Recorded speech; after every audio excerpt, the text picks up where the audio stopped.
am Grace Fatima Georges with Bastrop County Cares, and My name is Nita. I am one of the social work interns at Bastrop County Cares. we are so glad to have you with us today. This is our second session of our Mental Health Echo three-part series in partnership with Texas State. Today we have Dr. Summerhill. She is a professor here at Texas State, and the topic she will be talking about is calming anxiety, the gut-brain secret. She will help us discover how gut health, nutrition, and lifestyle will impact mental well-being, anxiety, and emotional balance. Now, Dr. Summerhill, we're thrilled that you are joining us today, and me personally, I am so happy that you are participating in this. So thank you. So a little bit about Dr. Summerhill. She is an LCSW, licensed clinical social worker, and she joined Texas State in about 2004. And taught on campus in 2007, and then she left to pursue her PhD. She earned her doctorate from NYU, and along with her MSW was from Columbia University, Bank Street College of Education. So she did her master's in special education as well. And Florida State is where she did her BSW. She holds a postgrad certificate in clinical issues in adoption from Silberman School of Social Work at Hunter College, and spiritually and social work practice from NYU. So she brings an extensive clinical experience from diverse settings, including corporations, correctional facilities, and foster care and adoption agencies. She also is still in a small practice. In 2012, she decided to teach online. What else? Sorry. In addition to her teaching and clinical work, she's committed to community service, and she volunteers at the Women's Storybook Project of Texas, helping incarcerated mothers record stories for their children and presenting on neurodiversity, learning differences and anxiety to local schools. And in her free time, she likes to run marathons, and she likes art class. That is beautiful. That is extensive. And Laura, I'm actually from New York, and I went to Marymount Manhattan College, which is right around the corner of Hunter College. Good. Awesome. Before we get started, I just want to go over a few quick housekeeping rules. Please put any questions that you have in the chat, and we'll address them during the Q&A session at the end. Keep yourself muted unless you're speaking to minimize background music or background noise. Please be mindful of everyone's mindset and respect different opinions. This is a safe space for open and thoughtful discussions. Most importantly, please enjoy yourself and have fun. Thank you again for joining us. For those of you who just chimed in, please put your name and your email in the chat. And we are ready. Let's dive in. Laura, take it away. All right. Thank you. Thank you so much for having me. And thank you for the introduction, Nita. I'm a professor of teaching at Texas State, and I teach exclusively online these days. I do miss being in the classroom, though. And I'm a licensed clinical social worker. I've got a small private practice working with people from all over the state of Texas. I primarily work with people struggling with anxiety and trauma. And in my private practice work, I began to have some clients that were exhibiting symptoms of anxiety that I didn't have a lot of experience in. And one particular client comes to mind who came to me who was really struggling with anxiety, but also struggling tremendously with nausea. And this client told me that they, as soon as they opened their eyes in the morning, before their feet hit the ground, they were already nauseous. They were running to the restroom and vomiting. And that the nausea persisted throughout the day. And this client had seen a number of doctors and had workups and all kinds of things. And one of the final gastroenterologists that the client saw before they came to me said, "You just cannot be this nauseous." And so the client felt really hopeless. And I actually don't know how the client found me, because at the time I wasn't working with disorders of gut-brain interaction, but somehow they did. And I quickly got to work trying to figure out what was going on, and landed in this world of GI psychology and working with disorders of gut-brain interaction. And it's been one of my favorite things that I've done clinically, working with folks, because my clients get better. And that's really exciting. And I think that's partially due to my clinical skills and building rapport with them. But I think mostly it's due to linking them with some resources and teaching them some strategies for managing their own anxiety. So I'm going to talk a little bit about that today. So yeah, thank you for sharing. Yeah, thank you for having me. So you can go on to the next screen. Yeah, so I promise we're not going to talk all about digestion today, but digestion is a really interesting thing to think about when we think about mood and anxiety specifically. There's a body of research that I think is important for you to know. So I'm looking forward to sharing that with you today. I will also say that I'm not a dietitian, and I am not a gastroenterologist. I am a licensed clinical social worker who has kind of found her way into integrative kind of treatments. And so this is a world where I'm absolutely collaborating with other professionals, and who I've learned a lot from, and who I know that I can be of great help to. So we're going to talk a little bit about the interplay of how the gut influences our mental health. We're going to talk about the role of chronic stress and what that plays in disrupting the communication that takes place between the brain and the gut.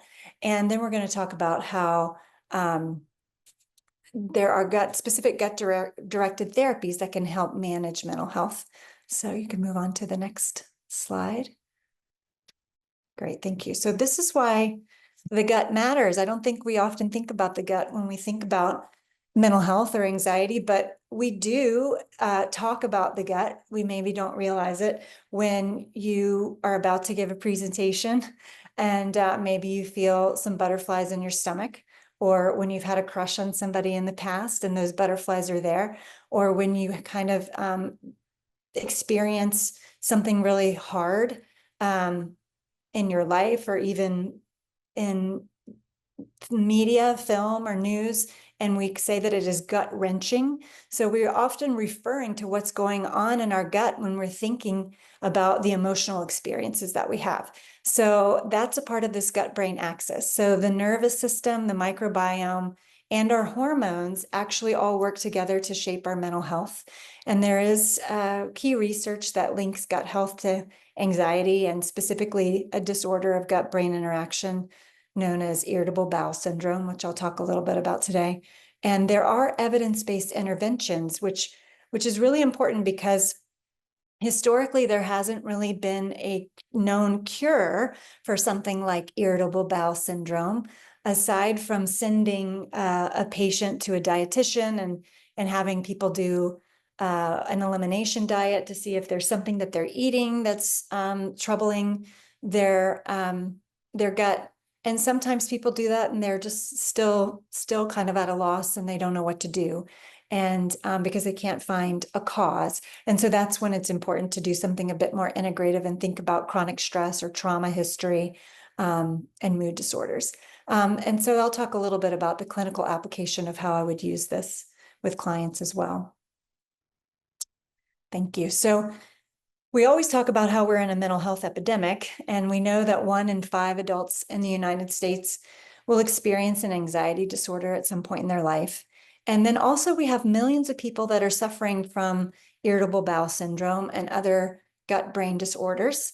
And so what's interesting is that these issues often go hand in hand, but they're treated separately. And we don't necessarily link the two, which is the experience that I had with my client. It was like an aha moment of like, oh my gosh, okay, this makes sense that these two things like this functional nausea that he was experiencing and anxiety would go hand in hand. And so we tend to treat these things separately because many providers like myself don't realize that the gut and the brain are actually in constant communication. So there's a doctor at UCLA, his name is Imran Meyer, and he calls the gut our second brain. And this is important because the gut and the brain are communicating almost more than any other system in the organ system in the body. And so when we experience chronic stress, which can lead to inflammation, it affects both what's going on in our gut and what's going on in our mind. We can go to the next slide. Thank you. Yeah, so Dr. Meyer calls the gut the second brain. And when we talk about the gut, we're really referring to the esophagus down to our colon. So, and everything in between. And what's interesting is that the gut contains its own nervous system. It's called the enteric nervous system.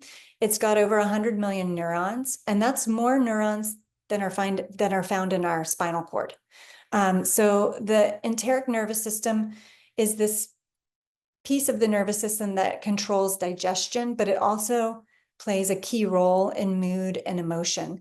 So when we say we have a gut feeling about something, or that we've got butterflies in our stomach, it's not just poetry, it's actually biological truth. And so the enteric nervous system functions independently from the autonomic nervous system, which is the sympathetic nervous system, and the parasympathetic nervous system. And it senses, it remembers, which is really interesting, and it responds. And so that's why it's called our second brain. The gut-brain axis, this communication from the brain to the gut and back, it's bidirectional. So it links the central nervous system with the enteric nervous system. And it does that through the vagus nerve, which is the nerve that originates in the brainstem, and it goes all the way down to about mid-colon. It also communicates through hormones like cortisol, stress hormones, or serotonin, hormones that make us feel good. It communicates through immune signals, and it communicates through microbial metabolites. So things like short chain fatty acids. And that's where my knowledge, my medical knowledge kind of ends right there. But what's interesting is that up to 90% of the vagus nerve signals go from the gut to the brain, not the other way around. So if we can calm our gut, if it's feeling distress, then we can actually calm what's going on in our brain as well in terms of emotional dysregulation or anxiety.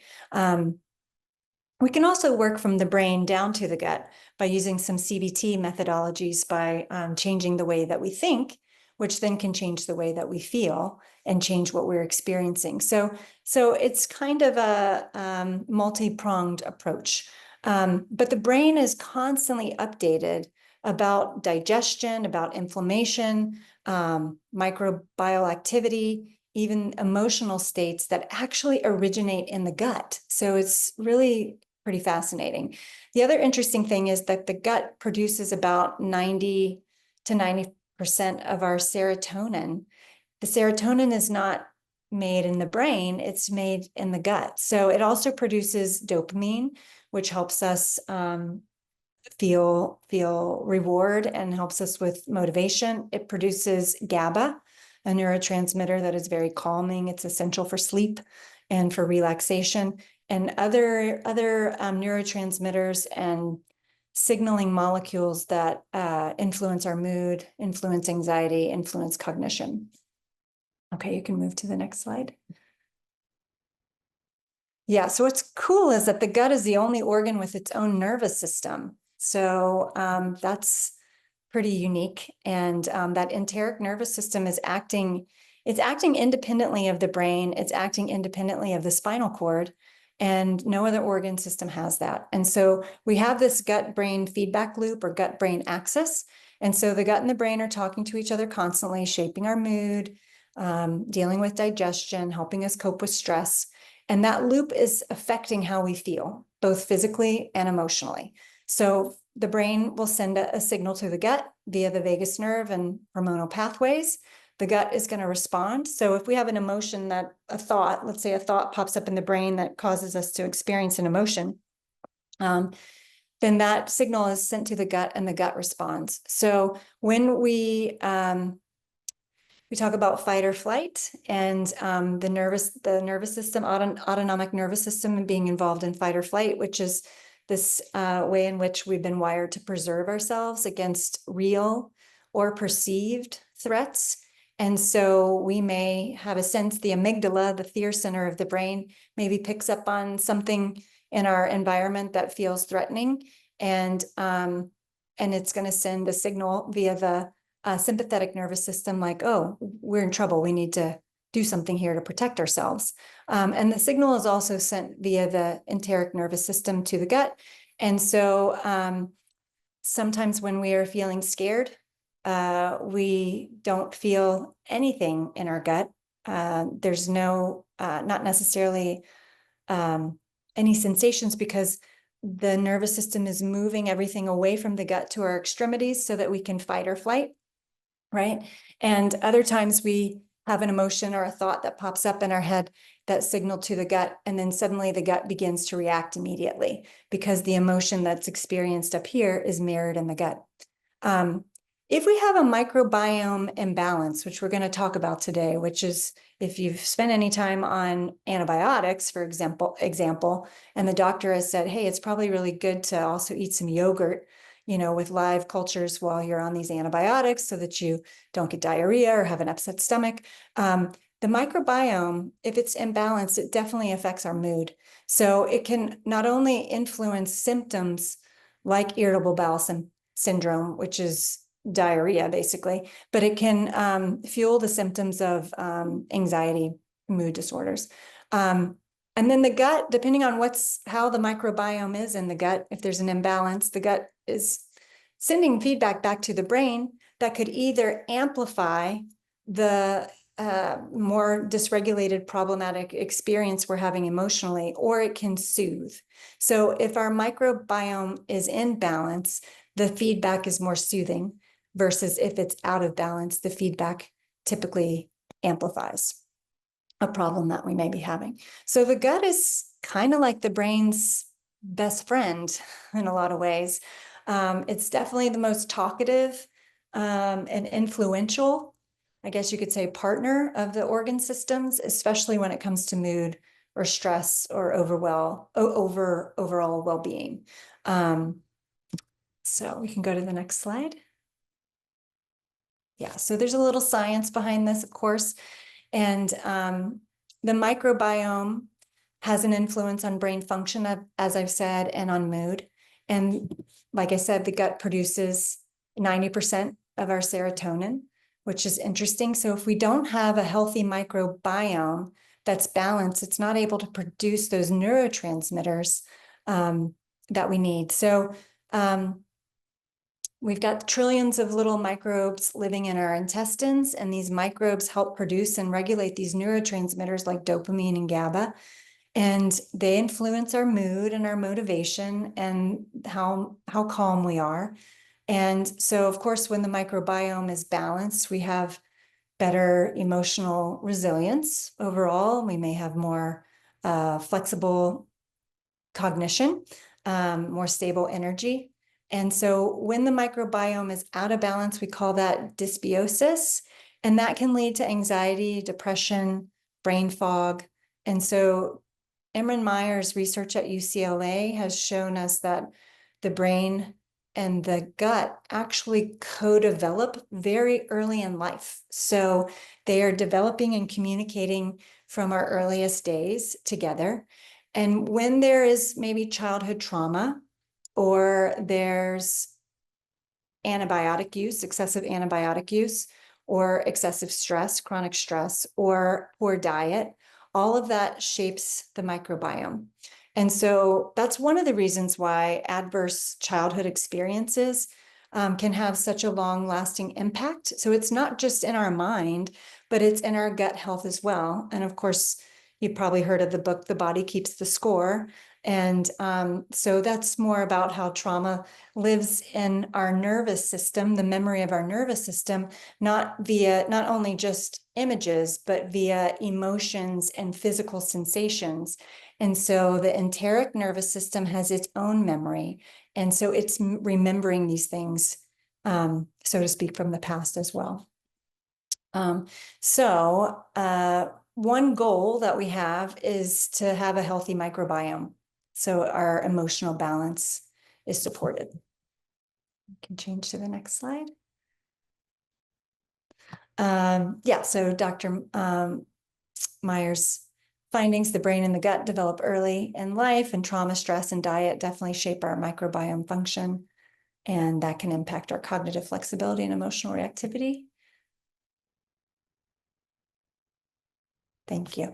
So we'll talk a little bit about disruption and anxiety, for example. And so we know that chronic stress changes everything in our life. It makes it difficult for us to sleep, difficult for us to eat, maybe difficult to really, we know we need to work out to help manage chronic stress, but we just want to sit on the couch and we don't really want to do it because there's so much going on. And so when we're stressed, the brain basically floods our system with cortisol, stress hormone. And that hormone is actually helpful in the short term. It helps us cope with stress in the short term, but it's harmful when it's always elevated. So when we have chronic stress that we just can't get a handle on, either because of something going on in our own personal life or something affecting us from the environment, that cortisol, that flooding of cortisol, when it's elevated, it increases what we call gut permeability. So that's kind of what is absorbed by the gut lining and moves into the bloodstream and other parts of the body. And so sometimes you might have heard of this as leaky gut, which is basically an imbalanced microbiome that allows toxins and bad bacteria to escape into the bloodstream. So research tells us that this triggers inflammation, and it's actually a major driver of irritable bowel syndrome and can contribute to anxiety. So stress can disrupt our gut motility, our ability to essentially go to the bathroom. And it can cause constipation as well as diarrhea and other disorders of gut-brain interaction. So we'll talk about a few of those in a moment. But it could also lead to feeling bloated, having cramping in your gut. And so it's a feedback loop, right? Because the gut is communicating to the brain and the brain is sending information to the gut. And so if we are already anxious about something, it can affect our digestion. And then what's going on with our digestion can also cause anxiety. So that imbalance of microbes in the gut, the dysbiosis, that just complicates everything. We also know from research that chronic stress reduces the good bacteria in our microbiome, and it allows for more harmful bacteria to take over. And so we have more inflammation, poor neurotransmitter regulation in terms of producing all those good neurotransmitters like dopamine and GABA. And it leads to a heightened stress response. We're more triggered. We're more easily triggered. So essentially what we eat and how we feel, and how we rest, because sleep is very important in all this as well, and how we manage our stress with intentionality, all of that feeds into the loop of what's communicated from the brain to the gut and back. Okay. Yeah, so my clients that I've had that working with me with anxiety, and they've noticed symptoms of a disorder of gut-brain interaction, they express a lot of frustration, anxiety, and shame. So I've had clients that have seen countless doctors and haven't been able to figure out what's going on until someone says, maybe this has something to do with anxiety. And then people that have been told, oh, it's just in your head, it's no big deal. And then I've had clients that feel very ashamed, and their lives become very limited because they can't go out and enjoy socializing or doing things because they just always need to know where the bathroom is. And they feel like what's going on with their gut and needing to go to the bathroom is controlling their life. Okie dokie. Thank you. Yeah, so we'll talk a little bit about nutrition. And remember, I'm not a dietitian, but these are some suggestions that I've pulled from the research that we have that I share with clients. And there's so many resources out there to help you basically support your microbiome diversity. So we start with food, essentially healthy whole foods and fermented foods, foods like yogurt or kefir, kimchi, miso. These are all foods that actually introduce beneficial microbes to the gut. So it's important to have a diverse palate, I guess you could say, and eat a diverse number of foods, which increases the diversity of microbes in our gut. And that has been linked to reducing anxiety overall. So also fiber is so important, at least 25 grams of fiber a day for women. So prebiotic fiber, things like garlic, onions, leeks, oats, bananas, those things also feed good bacteria and help the good bacteria thrive. One of the things that happens with folks that struggle with IBS, if they happen to see a doctor who links them to a dietitian, and then they engage in a process of reducing or eliminating foods from their diet to see if there's anything that's actually causing the disruption in the gut. One of the first things that they take away, garlic and onions. And that's important. It's called the FODMAP diet. And slowly eliminating things to see if anything makes a difference. And some people are always going to struggle with garlic and onions.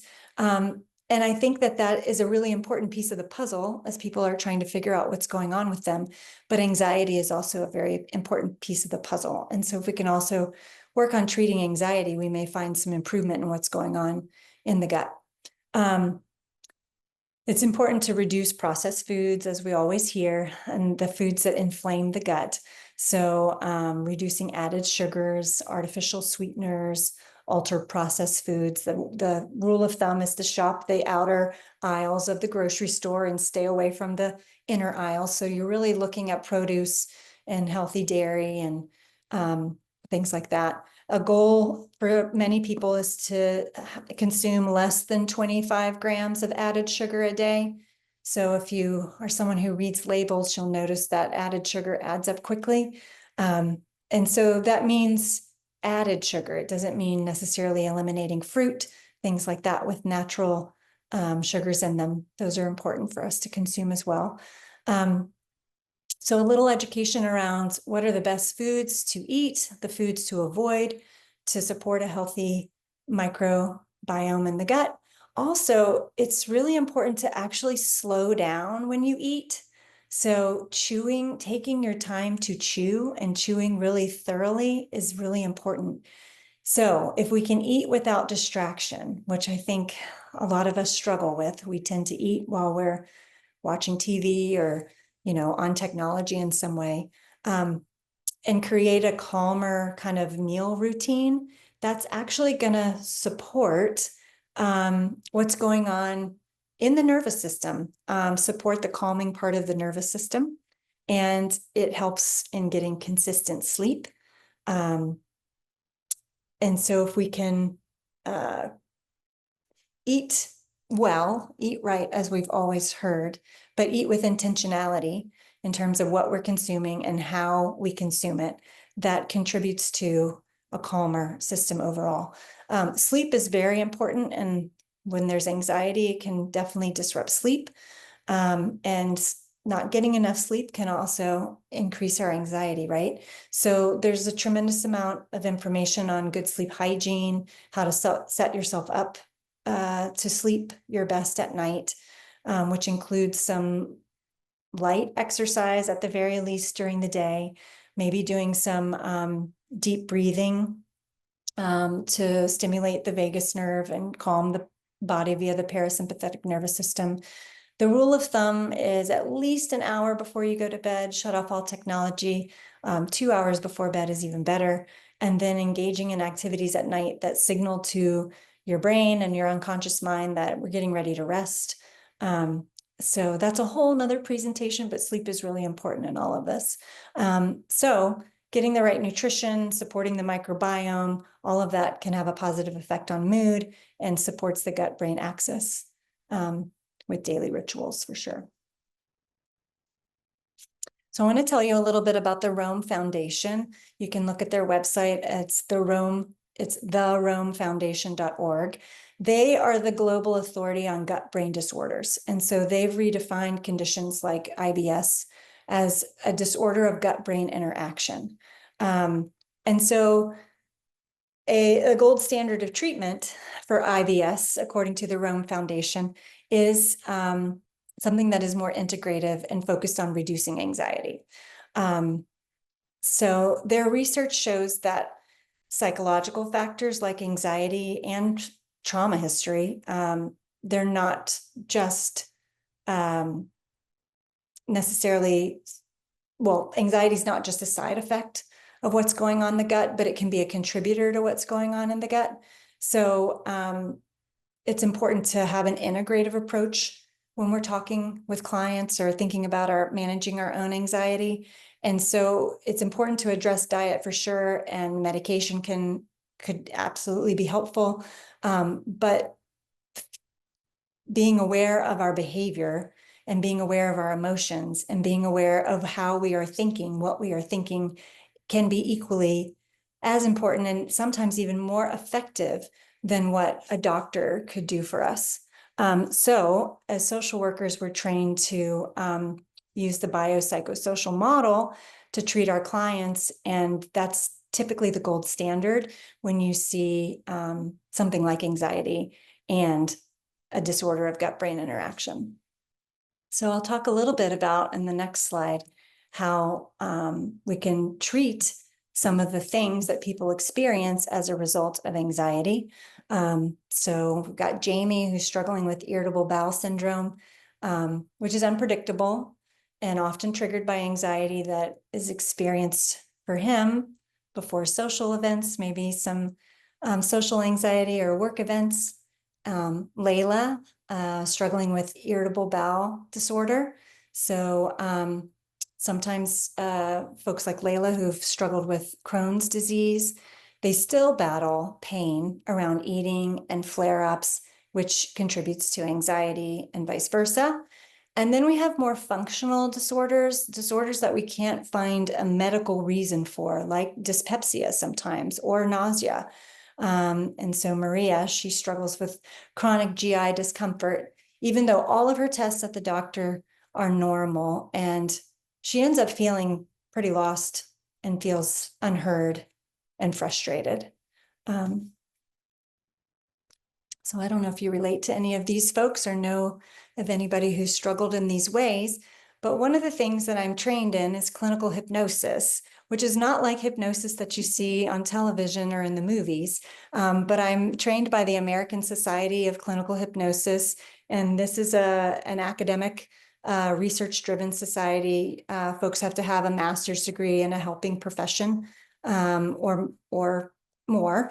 And so there are lots of doctors, dentists, psychologists, clinical social workers who have been trained and are members of the American Society of Clinical Hypnosis. So I think hypnosis in general has a PR problem because we think of it as you think of like, oh, a hypnosis show in Las Vegas, or, I think one of the more egregious examples or non-examples of hypnosis is the film Get Out, which is a really great film, but a really scary depiction of hypnosis, because hypnosis doesn't work that way. So hypnosis has, I would say, well, first of all, hypnosis has been around for thousands of years. We have evidence of hypnosis historically, even in ancient Egypt and different places. And so hypnosis has a storied and interesting history. I would say that the evidence base for hypnosis is probably still emerging, although we have 2 academic scholarly journals on hypnosis specifically, one through the American Society of Clinical Hypnosis and the other one through the Society of Experimental and Clinical Hypnosis.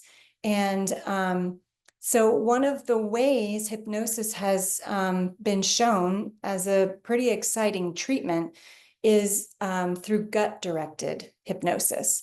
So hypnosis, and by the way, although this picture has somebody waving a little hypnotic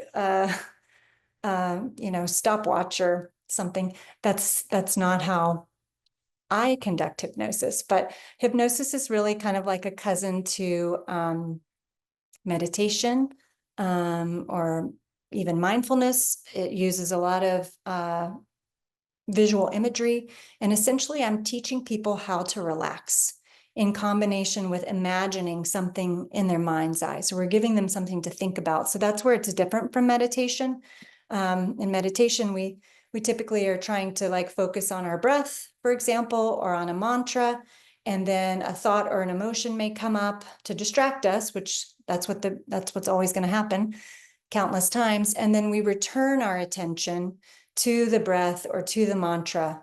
And that's essentially the essence of meditation.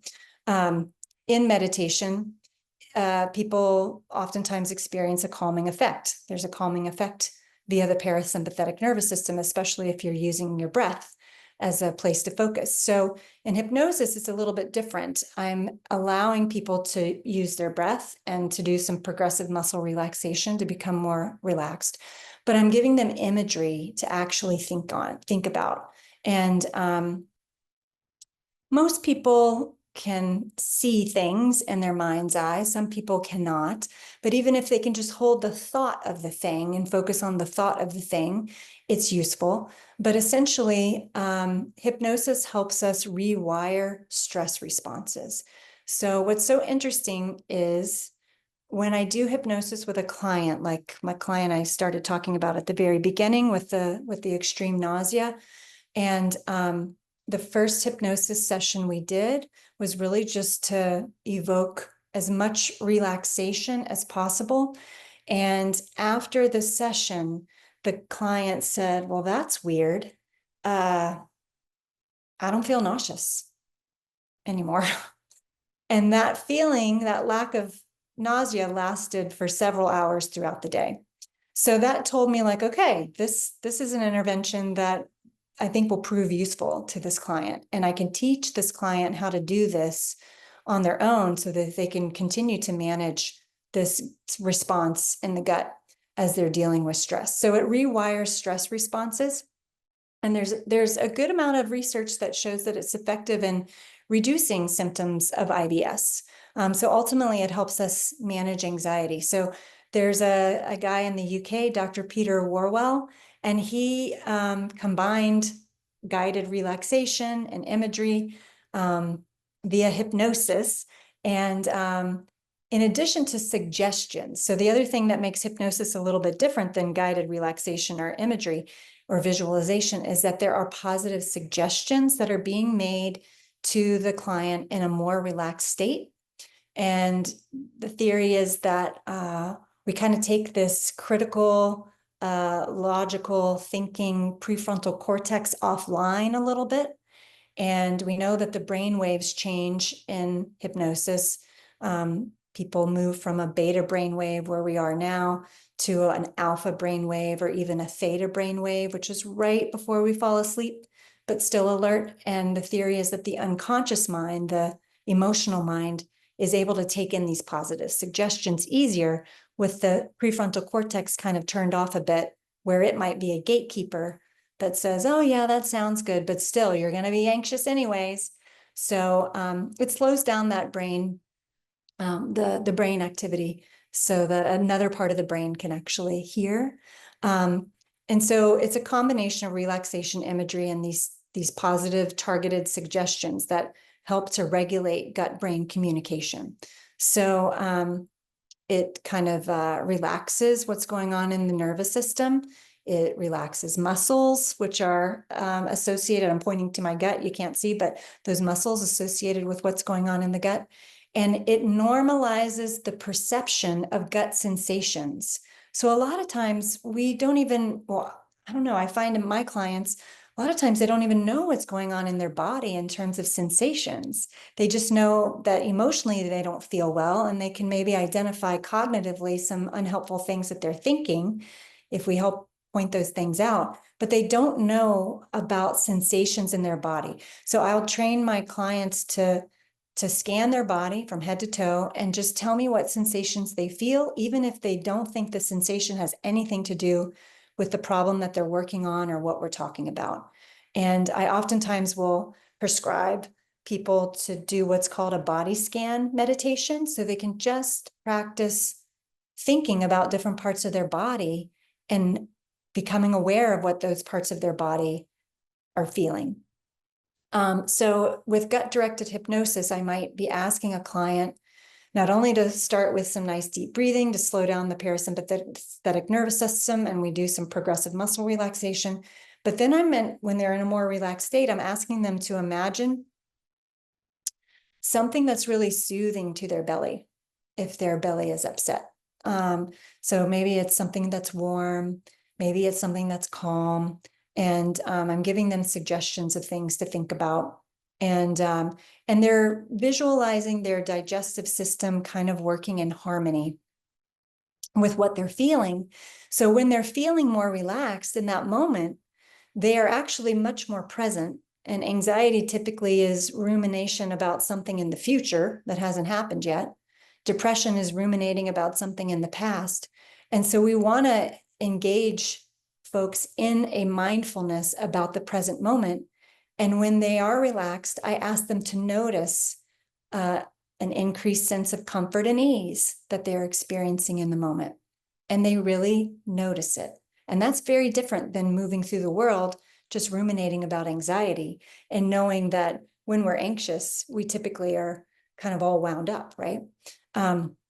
So sessions of gut-directed hypnosis really change the way the brain interprets what's going on in the gut, normalizes those sensations, makes them less scary. And the cool thing is that the results are measurable. We have lots of evidence supporting how this works.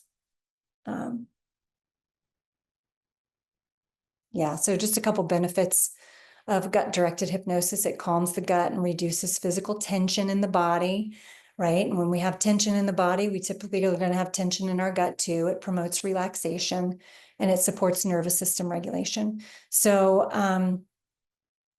and all that happens because we're kind of pumping the brakes on the nervous system. So the sympathetic nervous system is the thing that keeps us alive. It's our fight or flight response. The parasympathetic nervous system is the part of the nervous system that helps us rest and digest. And so we don't really have we don't have any control over the sympathetic nervous system. When the unconscious mind has perceived a threat, whether it's real or not, it puts us into fight or flight to keep us alive. But we do have control over the the parasympathetic nervous system. And the easiest way to access some control is through the breath. So I teach my clients to definitely do a lot of diaphragmatic breathing. And I will even give them something to visualize while they're breathing. Like imagine there's a balloon in your belly, and with each inhale, you're filling that balloon up really big. And with each exhale, the balloon is deflating, but I'll have them add details to it because I want to try to engage all of their senses. When we engage all of our senses, we're in the present moment. So I'll say, maybe the balloon has a color. And if that dark blue balloon, as you're inhaling and the balloon is filling up, it's getting bigger and bigger. What's happening to the color? The color's changing. It's getting lighter and lighter. And as you exhale and the balloon returns to its original shape, that color gets darker and richer. So what would the sound of the balloon be? Maybe if you were holding the balloon, what would the texture be? So basically I'm engaging their senses to help them visualize, which allows them to be in the present moment lowering anxiety by activating that parasympathetic nervous system. And so this is a teachable skill. We call it self-hypnosis. You can call it whatever you want, relaxation, guided imagery, but essentially it helps improve your sleep for sure. It can help with energy, overall quality of life, and calm what's going on in the gut and in the mind and in your emotions. So this gut-directed hypnosis it's now a frontline intervention for things like IBS or other functional disorders of gut-brain interaction. It's endorsed by the American Gastroenterological Association. And it's interesting, there are gastroenterologists who oftentimes feel at a loss because of what's going on with somebody's gut that's more functional. There's no medical reason for it. But they don't have the psychological kind of information or knowledge to help a client. So they may refer some clients to somebody like me. Great. So as a provider, I am gathering data on my clients presenting problem and the anxiety that they're feeling, but I'll take it a little step further and I'll ask them, do you notice if your stomach acts up when you're stressed or when you're anxious? And most of them will say yes. Or do you struggle with nausea? Do you struggle with diarrhea? And so then I'll normalize it and I'll educate them about the gut-brain axis. And I'll let them know that anxiety is not just something in your head or in your metaphorical heart, it's also in the body, because the body is keeping the score, right? So we'll talk about food and sleep and stress routines as a part of their care. And I may introduce gut-directed relaxation or hypnosis to them. And for sure, refer people out to dietitians or GI specialists. In fact, I don't do gut-directed hypnosis with anybody unless I know that they've seen a GI specialist. I want to make sure other things are ruled out before we go that route. And so it's really a model of integrative care.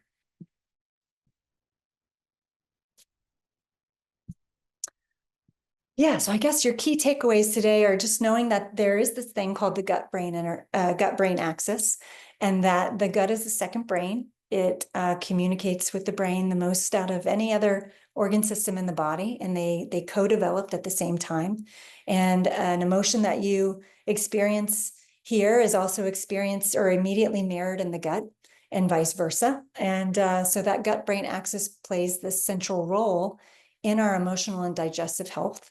And integrative approaches are the gold standard, really.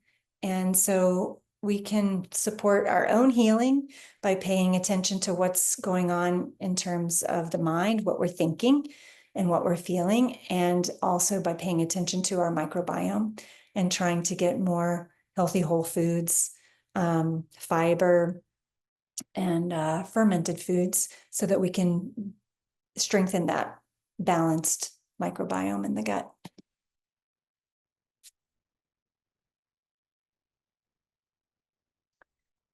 I've got a little PDF that's going to be sent to you all, but I have some resources here that I want to tell you about. Imran Meyer's book. It's called The Mind-Gut Connection. It's a book for everybody. It's not an academic book, so easily accessible and easily understood. Also a book by Dr. David Perlmutter called Brain Maker. The Rome Foundation has a tremendous amount of information on their website. They also have a directory of people that are doing GI psychology and working with people with disorders of gut-brain interaction. And then we've got some researchers that have developed these protocols for gut-brain hypnosis.